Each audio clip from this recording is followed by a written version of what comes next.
Hello everyone, welcome to biology world. मैं हूं Babli Chauhan and today we will start from the structure of spermatozoon. Sperm का structure कैसा होता है। लास्ट लेक्चर में हमने स्पर्मेटोजेनेसिस पढ़ा था, process of formation of sperm, and today we will start with spermatozoon, structure of spermatozoon. So let's start. A spermatozoon consist of 4 parts. ये 4 part का मिलके बना होता है, head, neck, middle piece and tail. सबसे पहला आता है head. It is flat and oval in human sperm. It is composed of a large posterior nucleus and a small anterior acrosome. जो हेड है ये कैसा होता है, ओवल होता है, ठीक है। इसमें क्या क्या प्रेजेंट होता है, न्यूक्लियस प्रेजेंट होता है और एक्रोसोम प्रेजेंट होता है। The nucleus consists only of condensed DNA and basic proteins। जो न्यूक्लियस है इसमें क्या क्या प्रेजेंट रहता है, DNA प्रेजेंट रहेगा कंडेंस्ड फॉर्म में और बेसिक प्रोटीन्स प्रेजेंट रहती है। Acrosome is form from Golgi complex. This is important. जो एक्रोसोम है वो किससे बना है, एक्रोसोम प्रेजेंट है हेड में, ये बना है किससे, गोल्जी कॉम्प्लेक्स से बना है। It contain hydrolytic enzymes and is used to contact and penetrate the egg in fertilization। ठीक है, इसमें क्या होता है प्रेजेंट, जो एक्रोसोम है हाइड्रोलिटिक एंजाइम्स प्रेजेंट होते हैं और ये किस में हेल्प करता है, जब फर्टिलाइजेशन होती है उस टाइम पे क्या होता है, एग को पेनिट्रेट करने में और उससे कॉन्टेक्ट करने में क्या करता है, ये हेल्प करता है। नेक्स्ट आता है नेक।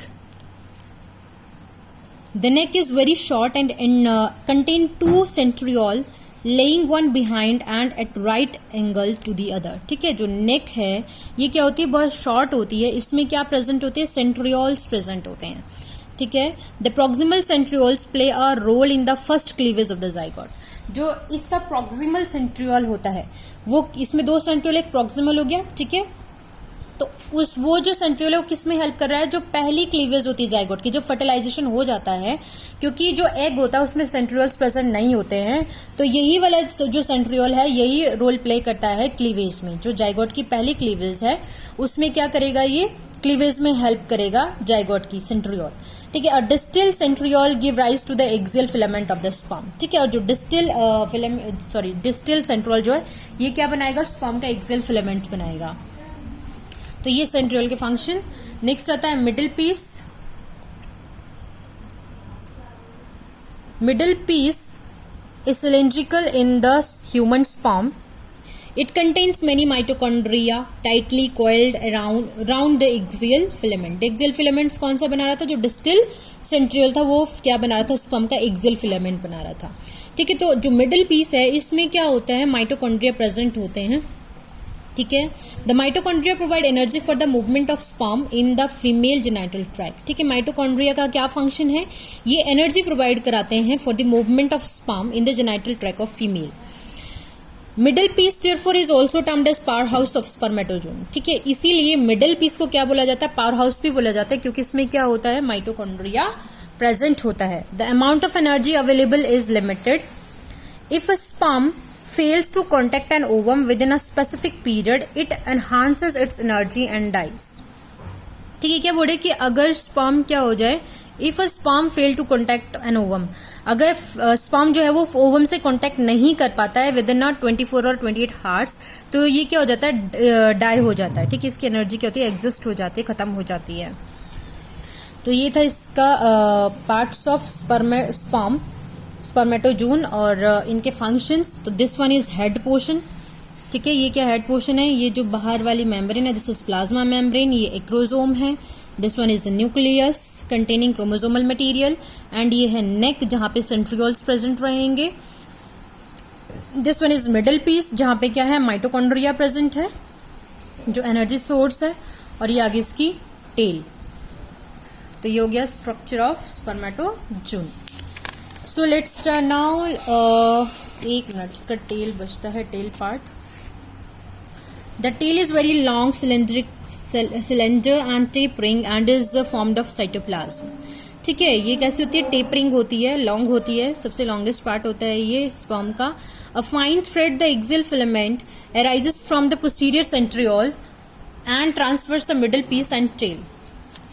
The entire sperm is enclosed by a plasma membrane. The spermatozoa swim about by vibrating their tail in a fluid medium in search of ova. ठीक है, तो जो टेल है वो किस में हेल्प करती है? स्विमिंग में हेल्प करती है, ठीक है, ताकि जो स्पर्म है वो ओवा तक रीच कर सके, वहां तक जा सके.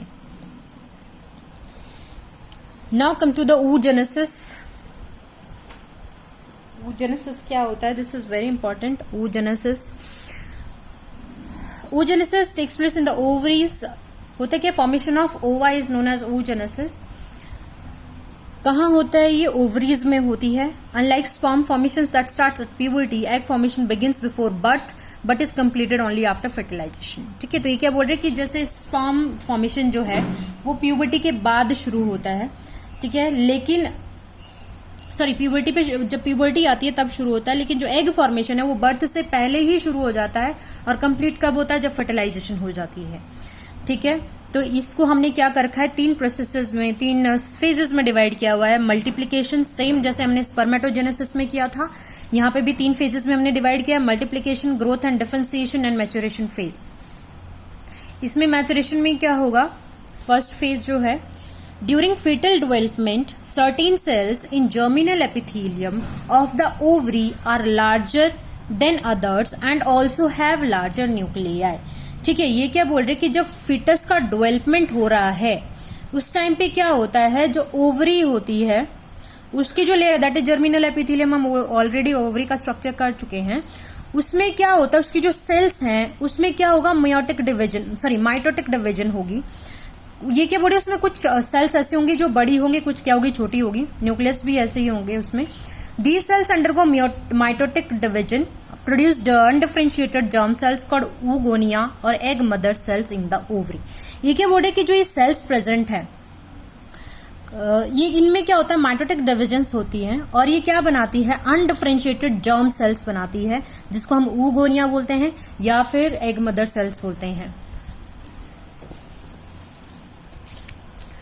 oogonia have 2n और diploid number of chromosome that is 46 in humans. क्योंकि माइटोसिस हुआ है वो इक्वेशनल डिवीजन है, तो जो क्रोमोसोम नंबर है वो सेम रहेगा, दैट इज 46. ठीक है, तो ये डिप्लॉयड ही रहेगा. The oogonia multiply by mitotic division and projects into the stroma as a cord the egg tube of Pfluger which later becomes round mass the egg nest. ठीक है, ये बोले जो oogonia है वो माइटोसिस से क्या करता रहेगा? डिवाइड करता रहेगा, मल्टीप्लाई करता रहेगा और क्या बनाएगा? एग नेस्ट का फॉर्मेशन करेगा. ठीक है, फिर क्या होगा? जो one cells in the egg nest grows and becomes the primary oocyte. जो एग नेस्ट है उसमें से क्या होगा? एक जो सेल है वो क्या करेगी? ग्रो करेगी और क्या बनाएगी? प्राइमरी oocyte बनाएगी. It is a future ovum. ठीक है, इसको हमने क्या बोल दिया? जो प्राइमरी oocyte है इसको हमने क्या बोला? फ्यूचर oocyte बोला है.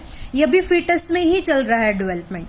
The other oogonia in the nest lose the potentiality to become primary oocyte and form a regular layer, the follicular epithelium, round the primary oocyte to protect and nourishes it. ठीक है, क्या बोले कि जो बाकी के oogonia हैं, जो एग नेस्ट था उसमें, वो क्या करेंगे? अपनी पोटेंशियलिटी लूज कर देंगे और क्या बनाएंगे? लेयर बनाएंगे, फॉलिकुलर एपिथेलियम लेयर बनाएंगे. किसके बाहर? जो प्राइमरी oocyte है उसके बाहर उसको प्रोटेक्ट करेंगे और उसको नरिश करेंगे. उसके बाद क्या होगा? द स्ट्रक्चर्स दस फॉर्म्ड इज कॉल्ड यंग और प्राइमरी ओवेरियन फॉलिकल. अब जो स्ट्रक्चर बना उसको हमने क्या बोल दिया? प्राइमरी ओवेरियन फॉलिकल बोल दिया हमने. तो कैसे बनाइए कि सबसे पहले क्या हुआ? जो ओवरी थी उसमें जो जर्मिनल एपिथेलियम है उसमें कुछ सेल्स बड़ी हैं. ठीक है, उनमें क्या होगा? माइटोटिक डिवीजन होगा और वो क्या बनाएगी? जर्म सेल बनाएगी, जिसको हमने क्या बोल दिया? oogonia बोल दिया या फिर एग मदर सेल्स बोल दिया. उनमें क्या होगा? कॉन्टिन्यूसली, क्योंकि ये इक्वेशनल डिवीजन है तो जो क्रोमोसोम नंबर है वो सेम रहेगा. ठीक है, उसके बाद क्या होगा? कॉन्टिन्यूसली इसमें माइटोटिक डिवीजन होती रहेगी, जिससे क्या करेगा? एग नेस्ट का फॉर्मेशन करेगा. ठीक है, उस एग नेस्ट से क्या होगा? एक जो सेल है वो ग्रो करेगी. ठीक है, और क्या बनाएगी? प्राइमरी oocyte बनाएगी. बाकी की जो सेल है वो क्या करेगी? अपनी पोटेंशियलिटी लूज कर देगी डिवाइड करने की और एक लेयर का फॉर्मेशन करेगी प्राइमरी oocyte के बाहर. ठीक है, उसको प्रोटेक्ट करेगी और उसको नरिश करेगी. ठीक है, इसको हमने क्या बोल दिया? जो इस तरह से जो ये oocyte बना इसको हमने बोल दिया प्राइमरी ओवेरियन फॉलिकल या प्राइमरी ग्राफियन फॉलिकल. अब क्या होगा इसमें? The latter sinks deep into the stroma, अब ये कहाँ चला जाएगा, स्ट्रोमा में चला जाएगा। Addition of primary graafian follicles results in the growth of the ovaries. ये क्या बोल रहे हैं कि जो ग्रेफिन फॉलिकल्स हैं ये क्या होते रहेंगे, बनते रहेंगे, ऐड होते रहेंगे ओवरी में, तो इससे क्या होगा, ओवरी की ग्रोथ भी होगी। The primary oocyte remains at prophase of meiosis 1, अब उसमें माइटोसिस हो गई है, अब कौन सी प्रोसेस होगी, मेयोसिस। तो ये जो प्राइमरी oocyte बना इसमें क्या होगा, मेयोसिस होगी, पर जो मेयोसिस की प्रोफेज है ये वहीं पे स्टॉप हो जाएगी, आगे फर्दर नहीं होगी, आगे नेक्स्ट फेजेस नहीं होगी, until just before ovulation in an adult female. ठीक है, कब तक नहीं होगी, जब तक ओव्यूलेशन नहीं होता है, मतलब जब तक प्यूबर्टी नहीं आती है तब तक ये इस रेस्टिंग फेज पे रहेगी। This is the first resting period, ये पहला रेस्टिंग पीरियड है। तो ये आपने याद रखना है कि पहला रेस्टिंग पीरियड कब होता है प्राइमरी oocyte का, ये होता है प्रोफेज ऑफ मेयोसिस 1 में। यहाँ पे ये स्टॉप हो जाता है जब क्या होगा, प्यूबर्टी आएगी, ठीक है, ओव्यूलेशन होगा, तब नेक्स्ट क्या होगी, ये प्रोसेस आगे शुरू होगी। अब इसके बाद क्या होगा, growth phase. The growth phase of the primary oocyte is very long extending over many years. ठीक है, क्या बोल रहे हैं कि जो ग्रोथ फेज है बहुत लंबी है, इसमें कई साल लगते हैं, क्योंकि जो प्यूबर्टी जब तक नहीं आती है तब तक ये ग्रोथ फेज में ही रहेगा, इसी फेज में रहेगा। मेयोसिस प्रोफेज की फर्स्ट जो है सिर्फ ग्रो करता रहेगा। इस cytoplasm increases and nucleus enlarges after puberty. ठीक है, जब प्यूबर्टी आ जाएगी तो क्या हो जाएगा, न्यूक्लियस एनलार्ज करेगा और साइटोप्लाज्म क्या करता रहेगा, इंक्रीज करता रहेगा, जिससे इसकी ग्रोथ होती रहेगी। नेक्स्ट आता है maturation phase. Fully grown primary oocyte undergo first meiotic maturation division and produce 2 daughter cells. ठीक है, क्या बोल रहे हैं, जो फुल्ली जो ये प्राइमरी oocyte है, जब इसकी ग्रोथ हो गई, अब इसमें क्या होगा, पहले मेयोटिक डिवीजन होगी। ठीक है, या फिर मैच्योरेशन भी हम बोल सकते हैं, और ये क्या बनाएगा, 2 डॉटर सेल्स बनाएगा। ठीक है, the division of its cytoplasm is however very unequal. One daughter cell is extremely small whereas the other is almost as large as the primary oocyte itself। ठीक है, क्या बोल रहे कि जो ये मेयोसिस फर्स्ट होगी, ये अनइक्वल डिवीजन है। इसमें क्या होगा, जो एक सेल है वो बहुत बड़ा होगा, ठीक है, एक बहुत छोटा होगा।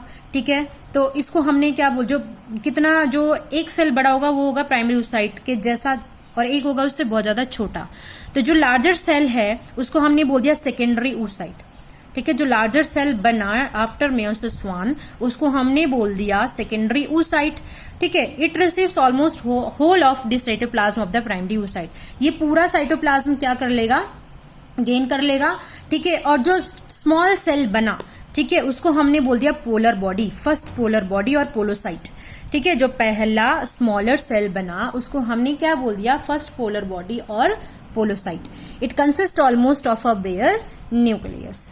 Both have the haploid or n number of chromosomes, that is 23 in humans, as the first meiotic division is reductional। ठीक है, ये क्या बोल रहे हैं कि अब क्या हुआ, क्योंकि हमें सबको पता है कि मेयोसिस क्या है, रिडक्शनल डिवीजन है।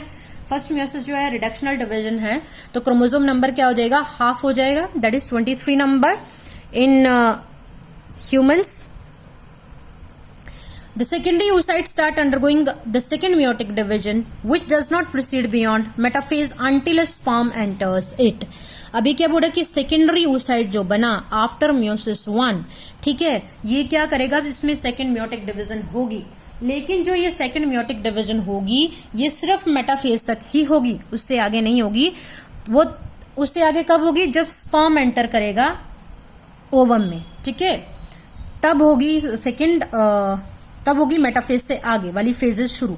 ठीक है, तो ये आ जाएगा आपका सेकेंड रेस्टिंग पीरियड। ठीक है, पहला जो रेस्टिंग पीरियड था वो था कब, प्राइमरी oocyte पे, जब फर्स्ट जो मेयोटिक डिवीजन थी प्रोफेज पे ही रुक गई थी। ठीक है, और जो सेकेंड रेस्टिंग पीरियड है, ये सेकेंड मेयोसिस जो है, सेकेंड मेयोसिस के मेटाफेज पे जो है वो सेकेंड रेस्टिंग पीरियड होगा। ठीक है, अब क्या होगा, this form a large cells the oocyte with essential whole of the cytoplasm and a very small the second polar body। ठीक है, क्या बोल रहे हैं कि इससे क्या होगा कि जब ये सेकेंड मेयोसिस होगी उसके बाद क्या बनेगा, एक लार्ज सेल्स बनेगा और एक oocyte बनेगा। नहीं सॉरी, ये क्या कर रहा है, कंटिन्यू ग्रो कर रहा है, तो जो लार्ज सेल्स है उसको हमने बोल दिया oocyte, ठीक है, with essential whole of the cytoplasm and a very small the second polar body, ठीक है। और दूसरी आगे क्या बनेगी, सेकेंड पोलर बॉडी बनेगी जब ये हो जाएगी म्योसिस 2, ये होगी आगे, ठीक है, जब स्पर्म एंटर करेगा उसके बाद ही जब आगे होगी तो एक ऊटेड बनेगा और एक सेकेंड पोलर बॉडी बनेगी। जो ऊटेड है, the ootid and the second polar body are haploid, obvious सी बात है ये हैप्लॉइड है क्योंकि जो सेकेंड म्योसिस है ये इक्वेशनल डिवीजन है, ठीक है, as a second meiotic division is equational. The first polar body may divide at about the same time into the two polar bodies, ठीक है। उसी टाइम पे जो पहली जब ये वाली डिवीजन हो रही है, यहाँ पे जब सेकंड पोलर बॉडी बन रहा है और एक ऊटेड बन रहा है, उसी टाइम पे जो फर्स्ट पोलर बॉडी बनी थी वो भी डिवाइड करेगी और दो पोलर बॉडीज बनाएगी। उसके बाद क्या होगा, one primary oocyte forms after two meiotic divisions, one haploid ootid, three haploid polar bodies. ये क्या बोल रहे हैं कि जो एक प्राइमरी oocyte है वो म्योटिक, जो आफ्टर टू म्योटिक डिवीजन, जब दो म्योसिस हो जाएगी, इसमें म्योसिस 1 और म्योसिस 2, किसमें, प्राइमरी oocyte में, तो ये क्या बनाएगा, एक हैप्लॉइड ऊटेड बनाएगा और 3 हैप्लॉइड पोलर बॉडीज बनेगी, ठीक है। जो ऊटेड है वो ग्रो करेगा और यही क्या होगा, हमारा फ्यूचर ओवम है, ठीक है। The ootid grows into functional haploid ovum. Development of ovum takes place about 13 years, ठीक है। इसके डेवलपमेंट के लिए कितना टाइम लगता है, ओवर 13 ईयर्स लगता है। जब गर्ल्स में प्यूबर्टी आती है तब तक ये डेवलप होता रहता है। The polar bodies have no function and disintegrate due to lack of cytoplasm and food. ये क्या बोल रहे हैं कि पोलर बॉडीज जो है इसमें क्या होता है, इनका कोई फंक्शन नहीं है, ठीक है, ये डिसइंटीग्रेट हो जाती है क्योंकि इसमें साइटोप्लाज्म और फूड नहीं बचता है। The formation of non functional polar bodies enable the egg to get rid of excess chromosome, ठीक है। क्या बोल रहे हैं कि इनका जो फॉर्मेशन हो रहा है पोलर बॉडी का वो क्यों होता है, ताकि जो क्रोमोसोम नंबर है वो मेंटेन रहे, एग में जो क्रोमोसोम नंबर है वो क्या रहे, मेंटेन रहे, एक्सेस क्रोमोसोम ना हो, ठीक है। द अनइक्वल साइटोप्लाज्मिक डिवीजन, और जो ये अनइक्वल डिवीजन हो रहा है वो इसलिए हो रहा है ताकि जो साइटोप्लाज्म है वो किस में आ जाए, सारा का सारा ओवम में आ जाए, ठीक है, of the primary oocyte in it for the development of the future embryo, ताकि आगे जो डेवलपमेंट होना है एम्ब्रियो का उसको प्रॉपर नरिशमेंट मिल सके। In humans ova are release from the ovary in the secondary oocyte stage. This is also important कि जो ओवा है वो कौन सी स्टेज में रिलीज होते हैं, ओवरी से सेकेंडरी oocyte स्टेज में रिलीज हो जाते हैं। उसके बाद होती है मियोसिस, ठीक है। ये जो प्रोसेस हमने पढ़ ली, जब ये रिलीज हो जाएगा तो होगी क्या, मियोसिस। फिर आगे वाली जो प्रोसेस हमने पढ़ी, आगे ऊटेड बनेगा, ये बनेगा, ठीक है, वो सब इसके बाद होगा। Then maturation is completed in the mother's genital tract usually after the sperm has entered for fertilization, ठीक है। तो इसके बाद क्या होगा, जो इसकी आगे मैच्योरेशन है वो कब कंप्लीट होगी, जब स्पर्म एंटर करेगा और फर्टिलाइजेशन हो जाएगी। So let's do this diagram. Diagram के थ्रू इसको समझ लेते हैं। These are the stages of oogenesis and these are the stages of cycle and this is the period of oogenesis. These are the chromosome number. सबसे पहले आता है multiplication phase. These are the germinal epithelial cells. इसमें क्या होगा, mitosis होगा, ये यहाँ पे लिखा है, इसमें माइटोसिस होगा तो क्या होगा, क्या बनाएगा, ये ऊगोनिया बनाएगा, ठीक है। इस तरह से डिवाइड करता रहेगा आगे और क्या बनाएगा, एगनेस्ट बनाएगा, ठीक है। उसमें से क्या होगा, एक जो है वो क्या करेगा, ग्रो करेगा, बाकी क्या करेंगे, डिसइंटीग्रेट करेंगे और पोटेंशियलिटी लूज करेंगे अपनी डिवाइड करने की, और इसके बाहर क्या करेंगे, लेयर का फॉर्मेशन करेंगे, इसको प्रोटेक्ट करेंगे प्लस नरिश करेंगे, ठीक है। ये बन गया आपका प्राइमरी oocyte। इस तरह से जो बना उसको हमने बोला प्राइमरी oocyte, ठीक है। अब इसमें क्या होगी, मियोसिस होगी, जो इन प्रोफेस ऑफ मियोसिस 1, मतलब ये प्रोफेस ऑफ मियोसिस 1 में क्या कर जाएगा, स्टॉप करेगा ग्रो करना आगे, ठीक है। इसके बाद क्या होगा, इसके बाद होगी इसमें क्या, मियोसिस, ठीक है। प्राइमरी oocyte में क्या होगी, मियोसिस, और मियोसिस क्या है, रिडक्शनल डिवीजन है। ये है बिफोर ओव्यूलेशन, जब ओव्यूलेशन नहीं हुआ है ये तब है। ये जो है यहाँ पे जो मल्टीप्लीकेशन हो रहा है इन फिटस, ठीक है, ये किस में हो रहा है, फिटस में हो रहा है, ठीक है। बर्थ जब हो रही है तब ये सारी चीजें जो हैं, ये जो चल रहा है ये सब कब हो रहा है, जब बर्थ हो रही है, और ये इन फिटस में चल रहा है, ठीक है। और ये बिफोर ओव्यूलेशन होगा, जब ओवा जो है ओवरी से बाहर नहीं आया उससे पहले ये चीजें हो रही है, मतलब मियोसिस 1 हो गया है, ठीक है। पर मियोसिस 1 जो हुआ है वो रुक गया है कहाँ पे, प्रोफेज 1 पे। उसके बाद क्या हुआ, इसका रिडक्शनल डिवीजन हुआ, एक बना लार्जर सेल और एक बनी स्मॉल पोलर बॉडी, इसको बोल दिया हमने फर्स्ट पोलर बॉडी, और ये बन गया आपका सेकेंडरी oocyte। ठीक है, अब इसमें क्या होगा, मियोसिस 2 पे ये अरेस्ट हो जाएगा एट मेटाफेज। ठीक है, अब आगे फर्दर कब इसमें डिवीजन होगी, जब इसमें एंटर करेगा स्पर्म। ठीक है, अब यहाँ पे ओव्यूलेशन हो गया है। ठीक है, क्या हुआ, ओव्यूलेशन हो गया, एग बाहर जो है वो निकल गया ओवरी से, तो क्या होगा, स्पर्म एंटर करेगा। ठीक है, एंटर करने के बाद ही क्या होगा, जो ये सेकेंडरी oocyte बना है इसमें फर्दर आगे क्या होगी, जो मियोसिस 2 है वो रिस्टार्ट हो जाएगी। ठीक है, तो ये secondary oocyte restart, meiosis 2 sperm entry, यहाँ पे क्या हो गया, स्पर्म एंटर करा, और फिर क्या हुआ, जब स्पर्म एंटर करा तो इसने एक क्या बनाया, ooted, और एक बनाई पोलर बॉडी। उसी टाइम पे यहाँ पे जो फर्स्ट पोलर बॉडी थी इसमें भी क्या होगा, डिविजन होगी, और ये क्या बनाएगी, 2 पोलर बॉडीज बनाएगी। ठीक है, तो ये बन गया आपका ओवम। ठीक है, ये कंप्लीट ओवम बन गया, जो आगे फर्दर क्या करेगा, एम्ब्रियो का फॉर्मेशन करेगा। तो इस तरह से क्या हो गया, ये हो गया कंप्लीट oogenesis। आपने इसको ढंग से लर्न कर लेना है।